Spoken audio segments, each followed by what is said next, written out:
tidak bisa diambil patokan juga. Kadang-kadang kalau ibunya itu toxic relationship atau ibunya juga punya penyakit mental kan berbahaya buat mental anaknya.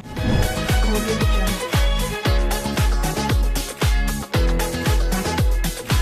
Mm. Jadi secara psikologis lebih baik tinggal sama ibu atau sama orang tua sih, mengingat harus ada yang dicontoh tuh begitu. Kalau ngikutin aturan negara kita kan usia 12 tahun mau laki-laki mau perempuan biasanya dengan ibunya. Tetapi terlepas dari itu bagaimana kesepakatan saja. Artinya kalau dari sisi psikologi itu tadi dari hukum negara ya, tapi kalau dari sisi psikologisnya adalah siapa yang bermental lebih sehat. Dengan pendeteksian siapa yang bermental lebih sehat itu yang lebih layak untuk mendapatkan hak asuh anak. Artinya keduanya harus dicek nih, ibu dan Dicek, ayahnya. dicek harus ada terapi juga gitu. Jadi, karena kan aku sempat Kan dengar, kelayakan bahwa anak laki itu lebih cocok sama ibunya, ibunya. kalau Mm-mm. anak perempuan lebih dekat sama anak laki gitu.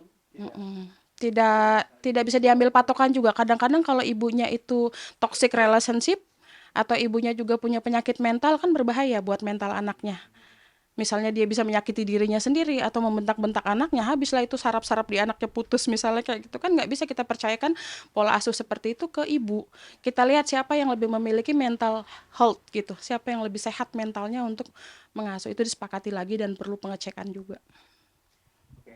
Kak, sebelumnya selain Mbak ini ada Ruben dan Andre Taulani yang juga memilih untuk bercerai gitu, tapi Hmm. keduanya tidak seperti Mbak yang Keep membongkar aib silent ya. keluarganya. Mereka keep silent, tidak bicara sama sekali. Nah, Apa yang Kakak lihat dari Ruben dan Andre Taulani? ini berbicara karakter. Kalau dari sisi psikologi menurut saya ini berbicara karakter karena ada tipe karakter yang tadi saya bilang bisa show up, bisa speak up, ada juga yang eh, mode hermit. Mode hermit itu diem gitu ya. Tapi bukan berarti dia tidak luka batin. Dia pasti mungkin ada luka batin juga, ada kecewanya juga, tetapi dia bukan karakter yang bisa speak up di media ataupun di sosial kayak gitu. Ini hanya berbicara masalah karakter. Kalau luka batin mah sama saya bilang. Setiap ada bentrokan, ada tabrakan seperti ini, pasti ada yang namanya kekecewaan dan luka batin. Bukan soal lebih bijaksana mana gitu ya Kak? Kita nggak bisa ambil benang merah seperti itu. Tapi biasanya orang yang bijak akan lebih memilih. Artinya gini, show up dan tidak show up. Orang yang bijak itu akan mengatakan yang pertama ada datanya dulu. Ada data-datanya dulu dan itu pun dikemas dengan bahasa yang baik untuk disampaikan ke media. Artinya tidak merugikan orang lain dan tidak merugikan diri sendiri dan ada manfaatnya untuk orang lain yang bisa diambil sebagai sampel, sebagai contoh. Artinya nggak apa-apa, perceraian nggak masalah kalau memang udah nggak satu visi misi gitu kan. Tetapi saya memilih kehidupan yang mental health seperti ini. Kami hidup tetap baik sebagai sahabat, sebagai apa. Itu kan nggak apa-apa, speak up seperti itu artinya tetap menjadi role model buat orang lain gitu. Nggak ada yang salah dengan itu. Tetapi kalau misalnya diam juga luka batin ataupun speak up juga mengatakan hal-hal yang buruk, apa manfaatnya buat orang lain kan gitu. Mungkin contoh kayak Giselle, Gading gitu ya. Ya, iya. Kan dia buat dirinya bagus, buat anaknya bagus, dan buat orang lain juga orang bisa menjadikan role models kan? Iya. Heeh. Kalau orang bercerai, mau itu baik-baik saja ataupun dengan ada masalah di dalamnya, impact ke anaknya akan beda nggak? Orang yang bercerai secara baik-baik atau orang yang bercerai karena ada masalah perselingkuhan?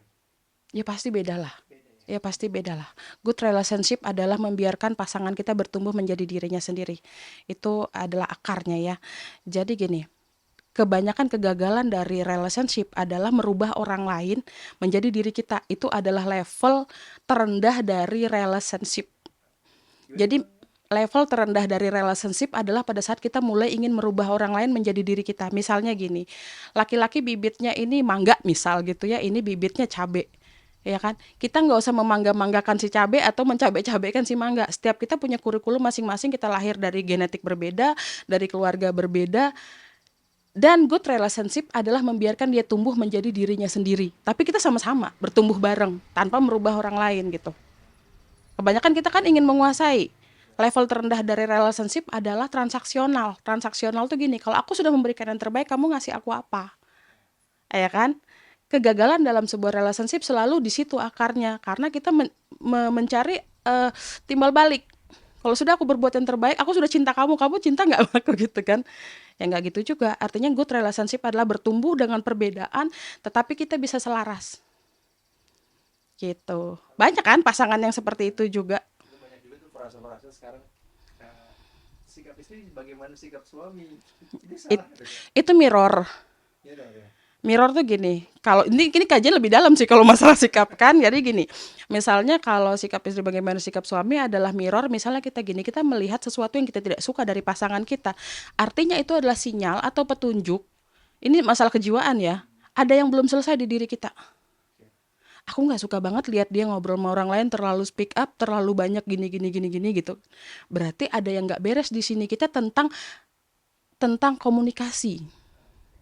Nggak tersampaikan gitu ya. Kita nggak suka begitu karena kita nggak bisa begitu biasanya. Oh, oke. Makanya kita nggak suka. Artinya kita nggak, misalnya aku tipe orang yang tidak suka ngomong banyak hal dengan orang lain. Tiba-tiba aku lihat pasanganku ngomong gini-gini, gue sebel banget kalau dia banyak ngomong kayak gitu. Padahal aku tidak bisa melakukannya. Itu adalah sinyal pertanda bahwa kita harus merilis, kita harus memperbaiki apa yang tidak selaras dalam diri kita gitu. Itu mirror, namanya pasangan tuh kan mirror. Gitu. Simpel kan sebenarnya. Jadi kita tidak perlu merubah orang lain, yang harus kita rubah adalah diri kita sendiri. Kak, setelah Mbak Im ngebongkar aib keluarganya sendiri, dia malah dihujat sama netizen.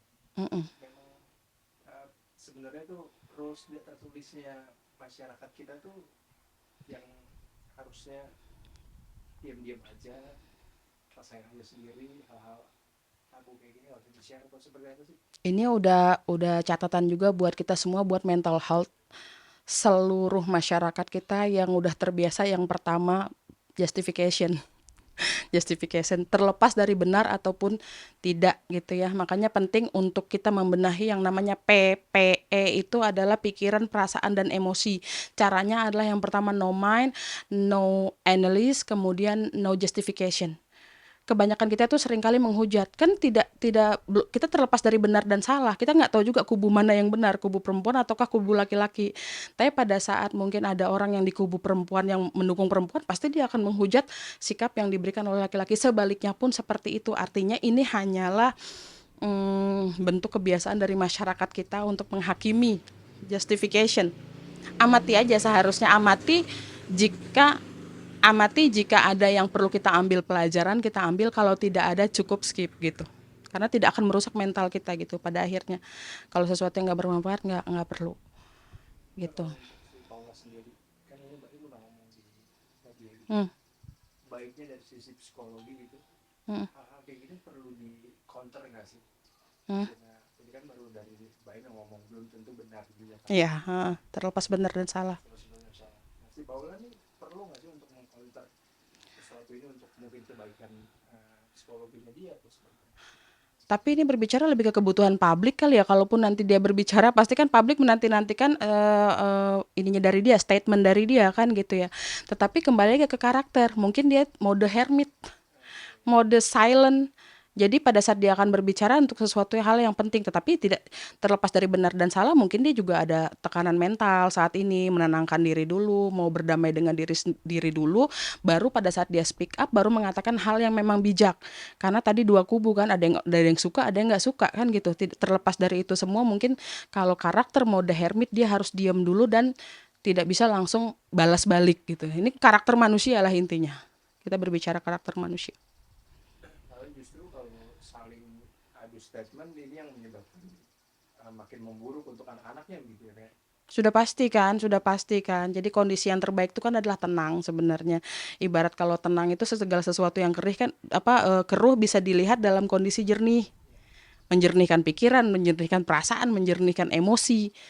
Silent mode itu perlu loh sesewaktu, tetapi tidak terlalu lama. Karena mungkin kita hidup sebagai, kalau dia kan adalah public figure di mana orang lain menunggu berita tentang dia gitu kan. Role model, lagi-lagi namanya role models kan gitu. Tetapi ya life is choice. Kalau dia memilih untuk memang untuk mau silent dulu ya nggak apa-apa. Dia harus berdamai dengan dirinya sendiri. Dia harus menyelesaikan konflik batin yang ada dalam dirinya sendiri. Nggak ada yang benar dan nggak ada yang salah sih. Itu pilihan gitu. Kalau dari perceraian nggak, di anak kita nggak bawa ya, Hmm. ketika suami dan istri yang paling terluka katanya istri, benar nggak sih? Ya nggak juga sih, Nggak juga. nggak juga, banyak laki-laki yang patah hati, banyak laki-laki bunuh diri. Kalau mau dibilang energi tadi, yang aku bilang energi maskulin dan energi feminin, pernah dengar kasus bahwa perempuan bisa bakar laki-laki kan? Kan kayak gitu. Ini kan energi maskulin dan feminim yang dimiliki tidak berbicara masalah gender gitu. Kalau masa terluka tuh sama, laki-laki mau perempuan bisa terluka sama-sama gitu. Cuman cara menyikapinya karena laki-laki ini diidentikan dengan maskulin, mungkin tidak mungkin ya, tidak semua laki-laki bisa menunjukkan sisi feminimnya dia karena feminim sama maskulin dalam diri seseorang tuh pasti ada dua-duanya. Cuma mana yang lebih dominan? Kalau kita tidak berbicara gender, ada kok laki-laki yang sampai bunuh diri juga ada, gitu. Jadi ini butuh experience, butuh knowledge untuk dia bisa menghadapi persoalan dirinya karena setiap manusia punya kurikulum masing-masing dan itu tidak bisa diwakilkan sama orang lain, harus dia sendiri yang menyelesaikannya. Harus dia punya sendiri experience yang bijak untuk menyelesaikan masalah yang dia sendiri yang tahu, nggak bisa diwakilkan sama orang lain. Sip. Gitu. Oke, coba Kak. Kemudian